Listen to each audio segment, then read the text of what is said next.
لائیں کہیں کہ ہمارا رب اللہ ہے، پھر اس پر جم جائیں۔ ان پر فرشتوں کا نزول ہوتا ہے، نہ کوئی غم کرو نہ خوف، خوشیاں مناؤ جنت کی جس کا تم سے وعدہ کیا گیا تھا۔ اللہ کی ربوبیت پر اطمینان جب انسان کو ہو جاتا، میرا رب اللہ ہے، ربی اللہ، انسان کے لیے نہ کوئی کھٹکا، نہ کوئی خطرہ، نہ کوئی خوف، نہ کوئی حزن۔ جو کچھ ہو رہا ہے کس کے اذن سے ہو رہا ہے؟ اللہ کے اذن سے۔ اللہ کے اذن کے بغیر پتا تک نہیں ہلتا۔ یہ کوئی اندھا بہرا مادہ نہیں ہے جس سے مجھے کوئی خوف ہو۔ اندھا بھینسا چلا آ رہا ہو اس سے تو ڈرنے کا ہر انسان کو ڈرنا چاہیے، نہ معلوم کس کو ٹکر مار دے۔ لیکن نہیں، اس کائنات کو چلانے والا ایک سمیع و بصیر خدا ہے۔ وہ جو میرا دوست ہے، میرا ولی ہے۔ اللہ ولی الذین آمنوا یخرجہم من الظلمات الی النور۔ اللہ اہل ایمان کا ولی ہے، ساتھی ہے، پشت پناہ ہے، مددگار ہے، حمایتی ہے۔ بتائیے جسے یقین ہو جائے کہ اللہ میرا مددگار، اللہ میرا محافظ، اللہ میرا پشت پناہ، اللہ میرا حمایتی، اس کے لیے کوئی خوف ہوگا؟ اس سے کوئی ڈر ہوگا؟ میں مثال دیا کرتا ہوں ایک بہت سادہ، پنجاب کے دیہات کی۔ وہ بڑا چودھری ہے اور کوئی غریب کسان ہے۔ اس غریب کسان کے جانوروں کو ہر وقت اندیشہ ہوگا چوری کا، کوئی میری بھینس کھول کر نہ لے جائے، کوئی میرا بیل کھول کر نہ لے جائے۔ لیکن جس کے بارے میں یہ سب کو معلوم ہو کہ وہ جو بڑا چودھری ہے وہ اس کا دوست ہے، اس کی بچیا کو کوئی خوف ہوگا؟ اس کی بھینس پر کوئی ہاتھ ڈالے گا؟ اسے کوئی اندیشہ ہوگا؟ نہیں۔ کیوں؟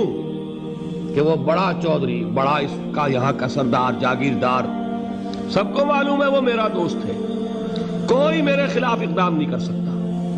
اس دنیا میں یہ چھوٹی سی بات اگر آپ کے دلی اطمینان اور سکون کا باعث بن سکتی ہے تو ذرا تصور کیجئے۔ میں لفظ تصور استعمال کروں گا صرف اس لیے کہ اس کا ہم جس کو کہتے ہیں ادراک اور شعور کر نہیں سکتے، اگر کے ساتھ کر سکتے۔ اگر یقین ہو کہ اللہ میرا مددگار اور یقین ہو کہ اللہ ہر آن میرے ساتھ ہے، پھر کوئی خوف؟ کس کا خوف؟ کوئی شے اللہ سے بالا تر ہے؟ کوئی قوت اس سے زیادہ طاقتور ہے؟ کوئی اس کے ارادے کو بدلنے والا ہے؟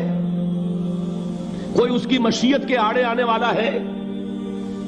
یہی بات ہے جو حضور نے فرمائی۔ یہ ایمان کا حاصل ہے لب لباب،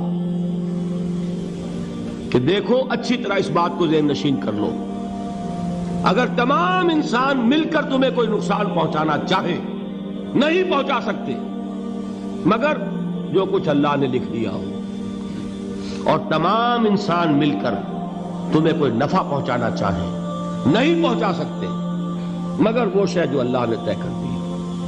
آپ پھر میں کہوں گا ذرا طاری کیجئے، اسے فرض کیجئے، اسے سوچئے۔ اگر اس حدیث پر ہمارا دل ٹھکا ہوا ہو تو کسی سے ڈر ہوگا؟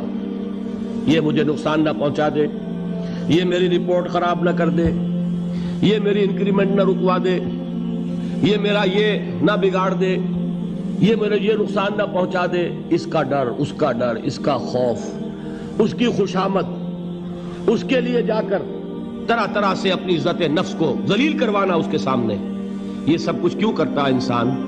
جب سمجھتا ہے کہ اس کے ہاتھ میں میرا کوئی نفع ہے، اس کے ہاتھ میں میرے لیے کوئی ضرر ہے، یہ مجھے کوئی غضب پہنچا سکتا ہے، یہ مجھے کوئی نقصان پہنچا سکتا ہے، یہ میرا کوئی کام بنا سکتا ہے، یہ میری کوئی ضرورت پوری کر سکتا ہے، اسی کا نام شرک ہے۔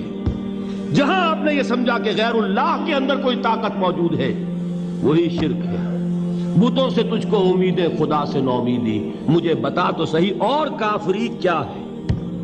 شرک تو یہ ہے جس پر بھی تمہیں یہ خیال ہے، کلمہ ہے یہ کلمہ سوم، لا حول ولا قوت الا باللہ، ذرا اس پر دل کو کبھی اگر آپ تصور کریں، پھر فرض کریں، دل ٹھک جائے اس پر، کوئی طاقت نہیں۔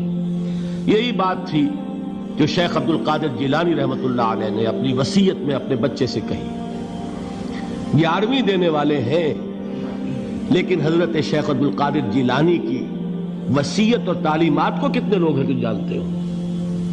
یہ جن مقامات تک پہنچے ہیں وہ کس چیز کی بدولت پہنچے ہیں؟ انہوں نے جو پیغام دیا وہ کیا تھا؟ اے میرے بچے، جس طریقے سے قرآن مجید میں حضرت لقمان کی نصیحتیں جو ہے نقل کر دی گئی ہیں، میں یہ عرض کروں گا بالفرض اگر قرآن حضرت عبد القادر جیلانی کے بعد نازل ہوا ہوتا تو شیخ عبد القادر کی یہ نصیحتیں بھی قرآن میں درج ہوتی. اتنی اونچی نصیحتیں ہیں. اے میرے بچے، اس حقیقت کو ذہن نشین کر لے، لا فاعل فی الحقیقت ولا مؤثر الا اللہ. اس کائنات میں نہ کوئی فاعل حقیقی ہے نہ مؤثر حقیقی ہے سوائے اللہ کے. کسی شے میں کوئی تاثیر نہیں اگر اللہ نہ چاہے. آگ جلا نہیں سکتی اگر اللہ نہ چاہے. پانی ڈبو نہیں سکتا اگر اللہ نہ چاہے. زہر ہلاک نہیں کر سکتا اگر اللہ نہ چاہے. کوئی چیز فائدہ نہیں پہنچا سکتی اگر اللہ نہ چاہے. تو در در پہ کیوں سر جھکاتے ہو؟ در در پر کیوں جبیں سائی کرتے ہو؟ سب کے سامنے کیوں ہاتھ پھیلاتے ہو؟ ایک اللہ سے مانگو. ایک اللہ کے سامنے زمین پر اپنی جبین رکھو. لا فاعل فی الحقیقت ولا مؤثر الا اللہ. نظر آتا ہے ہمیں کہ پانی پیاس بجھا دیتا ہے،